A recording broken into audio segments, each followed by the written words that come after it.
Bonjour, bienvenue sur Equiliforce, je suis ravi de vous retrouver pour parler des limites et savoir comment les poser tout en restant dans l'amour parce que c'est loin d'être facile. Nous ne sommes pas vraiment bien formés en général pour le faire.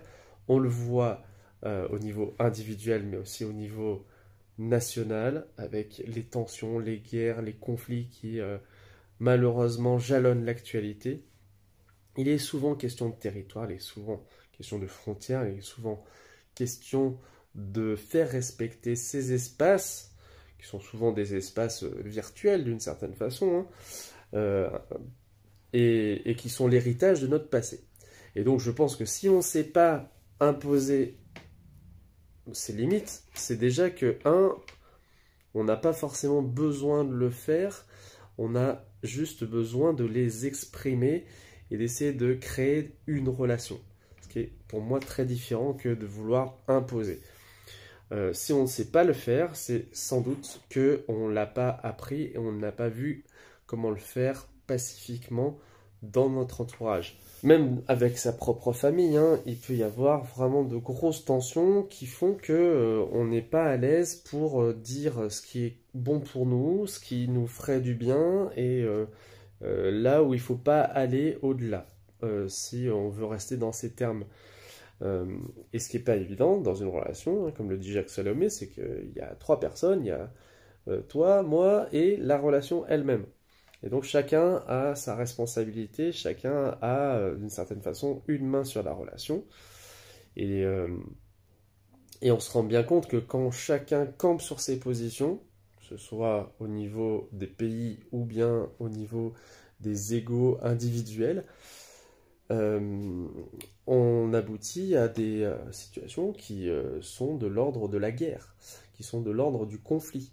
Dans ma vie personnelle et même professionnelle, j'ai vu beaucoup de situations où je me mettais en retrait parce que je laissais à l'autre une place énorme, je lui laissais sa possibilité d'exprimer ses besoins, d'être comme il était, sans moi entrer dans une relation où je prends ma place, où j'exprime mes propres besoins, parce que en fait, si je ne le faisais pas, c'est que j'avais souvent peur d'être rejeté, donc je préférais laisser l'autre déborder plutôt que de me couper de la relation.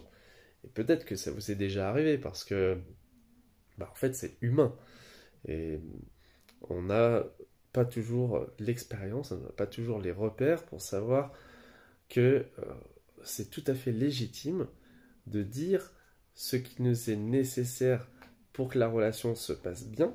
C'est pas pour autant qu'on va poser des ultimatums, qu'on va entrer dans des termes qui vont être guerriers, mais c'est bien de savoir qu'il y a des moyens de s'accorder.